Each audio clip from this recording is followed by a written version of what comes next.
നമ്മുടെ ഇന്നത്തെ ക്ലാസ്സിലേക്ക് എല്ലാവർക്കും സ്വാഗതം. നാം കഴിഞ്ഞ ക്ലാസ്സിൽ നമ്മുടെ ടെക്സ്റ്റ് ബുക്കിലെ പേജ് നമ്പർ 107 ആറാമത്തെ ചോദ്യം വരെയാണ് ചെയ്ത് നിർത്തിയത് അല്ലേ? ഇനി നമുക്കത് ചെയ്യാനുള്ളത് നമ്മുടെ 7ാമത്തെ ചോദ്യം.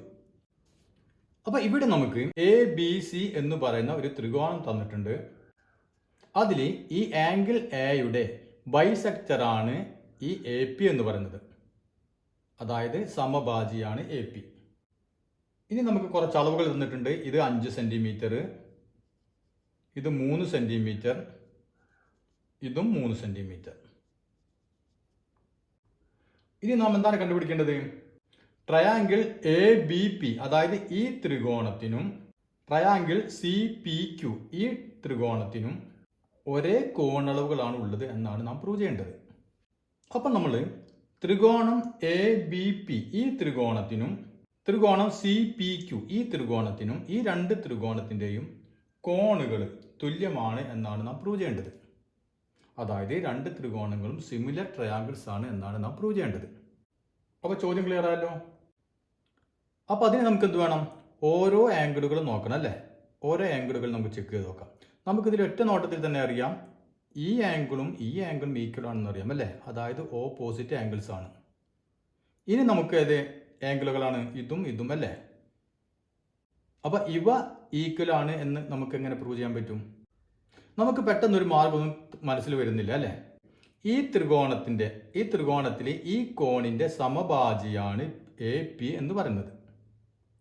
അപ്പൊ നമുക്കറിയാം ഒരു കോണിന്റെ സമഭാജിയാണെന്ന് പറയുമ്പോൾ ആ കോണിനെ തുല്യമായിട്ട് ഭാഗിക്കും അല്ലേ? അതായത് ഈ ആംഗിൾ എത്രയാണോ അത്രയും തന്നെയായിരിക്കും ഈ ആംഗിളും. അതായത് ഇപ്പോൾ നമുക്ക് ഈ ആംഗിൾ, ചെറിയ ആംഗിൾ X ആണെങ്കിൽ ഈ ആംഗിൾ എത്ര ഉണ്ടായിരിക്കും? X തന്നെ ആയിരിക്കും.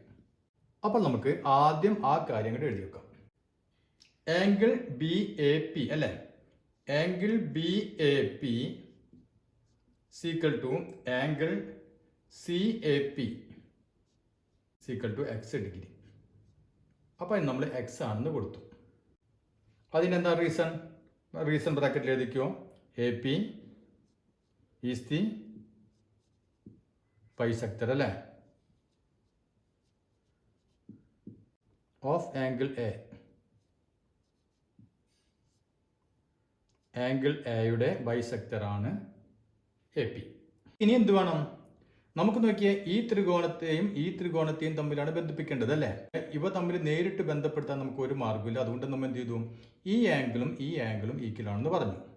ഇനി നമ്മൾ ഇങ്ങോട്ട് ശ്രദ്ധിച്ച് നോക്കിയാൽ ഇവിടെ നമുക്കൊരു ത്രികോണം ഉണ്ട് അല്ലേ? അതായത് ACQ എന്ന് പറയുന്ന ഒരു ത്രികോണം. ഈ ത്രികോണത്തിന്റെ പ്രത്യേകത എന്താണ്? ഇവിടെ നമുക്ക് രണ്ട് അളവുകൾ തന്നിട്ടുണ്ട്. അതൊക്കെ കയറി നമ്മൾ ഇനി പിടിക്കണം. ആ അളവ് ഏതൊക്കെ നോക്കിയേ.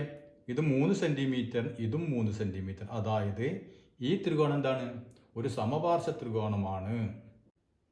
അങ്ങനെ വരുമ്പോൾ നമുക്കറിയാം അവയുടെ തുല്യവശങ്ങൾക്കെതിരെയുള്ള കോണുകൾ എന്തായിരിക്കും? തുല്യമായിരിക്കും, ഈക്വൽ ആയിരിക്കും അല്ലേ? ഈ 3 സെന്റിമീറ്റർ, അതായത് QCക്ക് ഓപ്പോസിറ്റ് ഉള്ള ആംഗിൾ X ആണെങ്കിൽ ഈ ACക്ക് ഓപ്പോസിറ്റ് ഉള്ള ആംഗിളും എത്രയായിരിക്കും? X തന്നെ ആയിരിക്കും. മനസ്സിലായില്ലേ? ഇത് രണ്ടും 3 സെന്റിമീറ്റർ ആയതുകൊണ്ട് രണ്ടും തുല്യവശങ്ങളാണ് അല്ലേ? അപ്പൊ ഇതിന് ഓപ്പോസിറ്റുള്ള ആംഗിളും ഓപ്പോസിറ്റുള്ള ആംഗിളും ഈക്വൽ ആണ്. അപ്പൊ നമുക്ക് എന്ത് കിട്ടി? ഈ നമ്മുടെ ആവശ്യമുള്ള ഈ ചെറിയ ത്രികോണത്തിലെ ഒരു ആംഗിൾ നമുക്ക് കിട്ടി X. അപ്പൊ നമുക്കിനി അടുത്തത് അത് എഴുതാം. അപ്പൊ ഇൻ ട്രയാങ്കിൾ ACQ അല്ലെ? ACQല് AC ഈക്വൽ ടു QC അല്ലെ? ACയും QCയും ഈക്വൽ ആണ്. അതുകൊണ്ട് നമുക്ക് എന്ത് പറയാം? സോ ഈ ആംഗിൾ അല്ലെ, ആംഗിൾ CQP അതും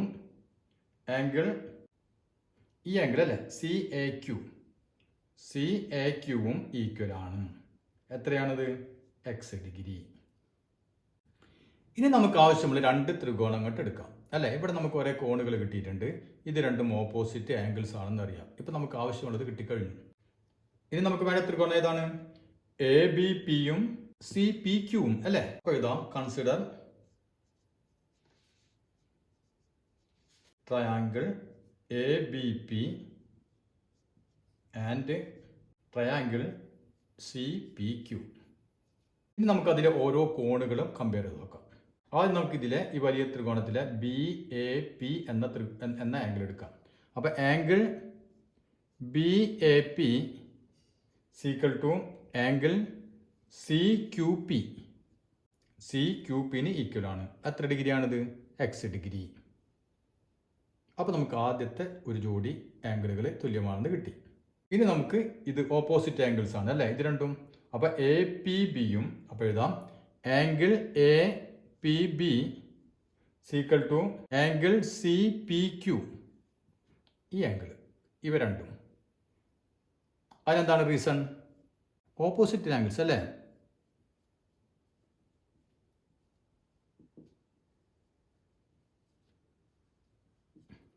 രണ്ട് ആംഗിളുകൾ ഈക്വൽ ആയി കഴിഞ്ഞാൽ ഓട്ടോമാറ്റിക്കായിട്ട് മൂന്നാമത്തെ ആംഗിളും ഈക്വൽ ആവും അല്ലേ. അപ്പോൾ നമുക്ക് അതും കൂടി എഴുതാം. ആംഗിൾ ബി, അതായത് ഇതാണ് ഈ ത്രികോണത്തിലെ മൂന്നാമത്തെ ആംഗിൾ, ഇതാണ്. ഇതും സീക്വൽ ടു ഏതിന് ഈക്വൽ ആയിരിക്കും? ആംഗിൾ പി സി ക്യൂവിന് ഈക്വൽ ആയിരിക്കും അല്ലേ. Angle P C Q. അപ്പോൾ ഈ ആംഗിളും ഈ ആംഗിളും ഈക്വല്, ഈ ആംഗിളും ഈ ആംഗിളും ഈക്വല്, പിന്നെയോ ഈ ആംഗിളും ഈ ആംഗിളും ഈക്വല്. അപ്പോൾ നമ്മുടെ ആദ്യത്തെ ചോദ്യത്തിന് ഉത്തരമല്ലോ, ഈ രണ്ട് ത്രികോണങ്ങളെയും കോണുകൾ തുല്യമാണെന്നാണ് പ്രൂവ് ചെയ്യേണ്ടത് അല്ലേ. അപ്പോൾ ഈക്വൽ ആണല്ലോ. അപ്പോൾ ഇതാം so angles of both triangles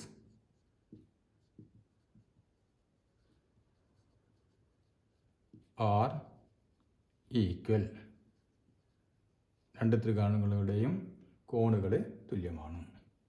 ഇനി അതിൽ നമുക്ക് രണ്ടാമത്തെ, എന്താണ് രണ്ടാമത് ചോദിച്ചിട്ടുള്ളത്? Calculate B P by P C. B P by P സിയുടെ വില കണ്ടുപിടിക്കുക. അപ്പോൾ ഏതാണ് ബി പി? ഇങ്ങോട്ട് നോക്കിയേ, B P by P C. ഇതിൻ്റെ വില കണ്ടുപിടിക്കണം. അതിൻ്റെ നീളം നമുക്ക് തന്നിട്ടുണ്ടോ? തന്നിട്ടില്ല. അപ്പോൾ നമ്മൾ എങ്ങനെ കണ്ടുപിടിക്കും? നാം ഇവിടെ പ്രൂവ് ചെയ്തു അല്ലേ, രണ്ട് ത്രികോണങ്ങളുടെയും ആംഗിളുകൾ തുല്യമാണെന്ന് നാം പ്രൂവ് ചെയ്തു. അതായത് ഈ രണ്ട് ത്രികോണങ്ങളും സിമിലർ ട്രയാങ്കിൾസ് ആണെന്ന് നാം പ്രൂവ് ചെയ്തു കഴിഞ്ഞു. അങ്ങനെയാണെങ്കിൽ അവയുടെ തുല്യമായ ആംഗിളുകൾക്കെതിരെയുള്ള വശങ്ങൾ എന്തായിരിക്കും? ഒരേ അനുപാതത്തിലായിരിക്കും അല്ലേ, സെയിം റേഷ്യോയിലായിരിക്കും അല്ലേ. അപ്പോൾ അത് വെച്ച് നമുക്കിത് കണ്ടുപിടിക്കാൻ പറ്റും. അപ്പോൾ നമുക്ക് എഴുതാം, since triangle A B P അല്ലേ, നാം ഇപ്പോൾ കണ്ടുപിടിച്ചത് A B P and triangle C P Q are similar. അവയുടെ കോണുകളൊക്കെ തുല്യമാണ് അല്ലേ. Their sides are in the same ratio അല്ലേ. അപ്പം അങ്ങനെ എഴുതാം, their sides are in the same ratio. അപ്പം നോക്കിയേ, B P by P C ആണ് നമുക്ക് ആവശ്യം അല്ലേ. ബി പി അതായത് എക്സിന് ഓപ്പോസിറ്റ് ഉള്ള വശമാണ് ബി പി അല്ലേ. അപ്പോൾ നമുക്ക് എഴുതാം ബി പി ബൈ, ഈ ത്രികോണത്തിൽ എക്സ് എവിടെയാണ്? ഇതാണ് എക്സ് അല്ലേ. ഇതിന് ഓപ്പോസിറ്റുള്ള വശം ഏതാണ്? P C. അപ്പോൾ B P by P C അതാണ് നമുക്ക് കണ്ടുപിടിക്കേണ്ടത്. സീക്വൽ ടു എന്ത് വരും? ഈ ത്രികോണത്തിൽ തന്നെ നമുക്കറിയാവുന്ന വശം ഇതാണ് അല്ലേ, 5 സെൻറ്റിമീറ്റർ അല്ലേ. അതായത് ഈ ആംഗിളിന് ഓപ്പോസിറ്റുള്ള വശമാണ് 5. അപ്പോൾ നമുക്ക് എന്ത് എഴുതാം? ഈ ആംഗിളിന് ഓപ്പോസിറ്റുള്ള വശം 5, അതായത് എ ബി ബൈ അതേ ആംഗിൾ ഏതാണ്? ഇത് അല്ലേ. അപ്പോൾ ഇതിന് ഓപ്പോസിറ്റുള്ള വശം ഏതാണ്? Q C. അപ്പോൾ B P by P C is equal to A B by Q C അല്ലേ. എ ബിയുടെ നീളം നമുക്കറിയാലോ, എത്രയാണ്? 5 ബൈ ക്യു സി എത്രയാണ്? 3. അപ്പോൾ B P by P C എത്രയാണ്? 5 ബൈ 3. ഇനി അതിലൊരു ചോദ്യം കൂടിയുണ്ട് അല്ലേ. എന്താണ് ചോദിച്ചിട്ടുള്ളത്? Prove that in any triangle the bisector of an angle divides the opposite side in the ratio of the sides containing the angle. അതായത് ഏത് ത്രികോണം എടുത്താലും അതിലെ ഒരു കോണിന്റെ സമഭാജി, അതായത് ബൈസെക്ടർ, ഇതാണ് നമ്മുടെ ബൈസെക്ടർ അല്ലേ. അത് ഈ ബൈസെക്ടർ, ഈ ആംഗിളിന്റെ ബൈസെക്ടർ ഇതിലെ മൂന്നാമത്തെ വശം, ഈ വശം അല്ലേ, ഈ വശത്തെ രണ്ടായിട്ട് കട്ട് ചെയ്യുന്നുണ്ട്. മനസ്സിലായല്ലോ? ബി പി പി സി എന്ന് പറഞ്ഞ് രണ്ടായിട്ട് കട്ട് ചെയ്യുന്നുണ്ട്. ഈ കട്ട് ചെയ്യുന്നത് ഇതിന്റെ മറ്റു രണ്ട് വശങ്ങളുണ്ടല്ലോ, ഈ വശവും ഈ വശവും, ഈ ത്രികോണത്തിന്റെ രണ്ട് വശങ്ങൾ. ഈ വശത്തിന്റെ അതേ റേഷ്യോയിലാണ് ഇതിനെ കട്ട് ചെയ്യുന്നത് എന്നാണ് നാം പ്രൂവ് ചെയ്യേണ്ടത്. ചോദ്യം ക്ലിയർ ആയല്ലോ? അതായത് ഈ ബൈസെക്ടർ ഈ മൂന്നാമത്തെ വശത്ത് ഇങ്ങനെ കട്ട് ചെയ്യുന്നുണ്ട്. ആ കട്ട് ചെയ്യുന്നത് ഈ രണ്ട് വശങ്ങളും ഏത് റേഷ്യോയിലാണ് അതേ റേഷ്യോയിൽ തന്നെയാണ് ഈ വശത്തെയും കട്ട് ചെയ്യുന്നത് എന്നാണ് നാം പ്രൂവ് ചെയ്യേണ്ടത്.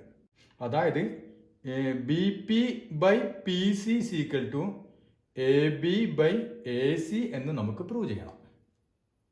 അപ്പം നമ്മൾ എന്ത് വേണം? ആദ്യം ഈ രണ്ട് ത്രികോണങ്ങളും എന്താണ് തെളിയിക്കണം? സിമിലർ ട്രയാങ്കിൾസ് ആണ് തെളിയിക്കണം അല്ലേ? അപ്പോൾ അത് നമ്മളിവിടെ ഓൾറെഡി തെളിയിച്ചിട്ടുണ്ട് അല്ലേ? സോ ഇങ്ങനെ എഴുതിയിട്ട് നമ്മൾ എഴുതിയ അവസാനം so the angles of both triangles are equal അല്ലെ? ഈക്വൽ ആണ് നമ്മൾ പ്രൂവ് ചെയ്തിട്ടുണ്ട്. അതായത് സിമിലർ ട്രയാങ്കിൾസ് ആണ് നമ്മൾ പ്രൂവ് ചെയ്തു. അപ്പം നിങ്ങൾ എന്ത് ചെയ്യാം? ഇതുവരെ എഴുതാം. മനസ്സിലായല്ലോ? ഇതുവരെ എഴുതാം. അതല്ലെങ്കിൽ നമുക്ക് ഒറ്റ വരിയിൽ എഴുതാം.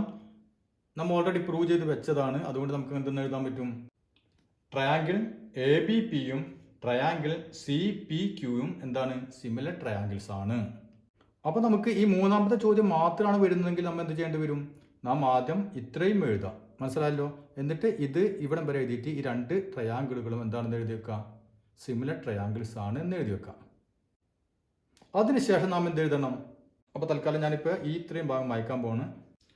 ട്രയാങ്കിൾ എ ബി പി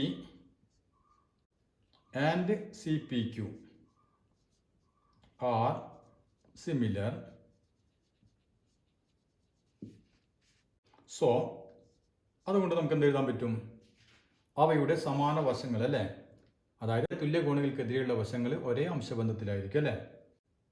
അപ്പം നമുക്കിവിടെ ബി പി അല്ലേ, B P by P C equal to A B by A C എന്നാണ് പ്രൂവ് ചെയ്യേണ്ടത് അല്ലേ? അപ്പം ഇങ്ങോട്ട് ശ്രദ്ധിച്ചു നോക്കിയേ, ഈ ബി പിയും പി സിയും ഈ രണ്ട് ത്രികോണങ്ങളുടെ വശങ്ങളാണ് അല്ലേ? അതേപോലെ നമ്മളുടെ എ ബിയും ഈ ത്രികോണത്തിന്റെ വശം തന്നെയാണ്.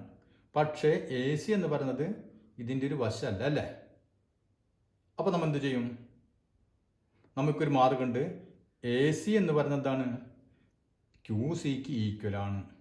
അപ്പോൾ നമുക്ക് ക്യൂ സി കിട്ടിക്കഴിഞ്ഞാൽ അത് തന്നെയായിരിക്കും എ സിയും അല്ലേ? അതായത് ക്യൂ സിക്ക് പകരം നമുക്ക് എന്ത് എഴുതാം? എ സി എന്ന് എഴുതാം. അപ്പോൾ നമുക്ക് കണ്ടുപിടിക്കേണ്ടത് B P by P C equal to. അപ്പോൾ ബി പി എന്ന് പറയുന്നത് എക്സിന് ഓപ്പോസിറ്റുള്ള വശമാണ്, പി സി എന്ന് പറയുന്നത് എക്സിന് ഓപ്പോസിറ്റുള്ള വശം അല്ലേ? അപ്പോൾ ശരിയായി. ഈക്വൽ ടു നമുക്കിനി ഇതാണ് വേണ്ടത് അല്ലേ? എ ബി എന്ന് പറയുന്നത് ഏതിന് ഓപ്പോസിറ്റ് ആണ്? ഈ ആംഗിളിന് ഓപ്പോസിറ്റുള്ള വശമാണ് എ ബി. അപ്പോൾ എ ബി ബൈ അതേ ആംഗിളാണ് ഇപ്പുറത്തേത് അല്ലേ? ഇതിന് ഓപ്പോസിറ്റുള്ള വശം ഏതാണ്? Q C. അപ്പോൾ നമുക്ക് ഇങ്ങനെ എഴുതാം. അപ്പോൾ നമുക്കറിയാം ക്യൂ സി എന്ന് പറയുന്നതും എ സി എന്ന് പറയുന്നതും ഈക്വൽ ആണ് അല്ലേ? അപ്പോൾ ക്യൂ സിക്ക് പരം എന്ത് എഴുതാം? ക്യൂ സി ഈക്വൽ എന്താണ്? എ സി ആണ്. അപ്പോൾ നമുക്ക് B P by P C equal to A B by Q സിക്ക് പകരം എന്ത് എഴുതാം? എ സി എന്ന് എഴുതാം. മനസ്സിലായില്ലേ? അപ്പോൾ B P by P C equal to A B by A C എന്നായി. അതായത് ഈ സമഭാജി ഈ വശത്തെ ഇങ്ങനെ കട്ട് ചെയ്യുന്നത് ഏത് അംശബന്ധത്തിലാണ്? ഇത് ഈ രണ്ട് വശങ്ങൾ ഏത് അംശബന്ധത്തിലാണോ ആ അംശബന്ധത്തിൽ തന്നെയാണ് ഇതിനെയും കട്ട് ചെയ്യുന്നത് അല്ലേ? അതായത് B P by P C equal to A B by A C. അപ്പോൾ ഇത്രയും മനസ്സിലായല്ലോ? ഇനി നമുക്ക് പഠിക്കാനുള്ളത് സൈഡ്സ് ആൻഡ് ആംഗിൾസ്, അതായത് വശങ്ങളും കോണുകളും.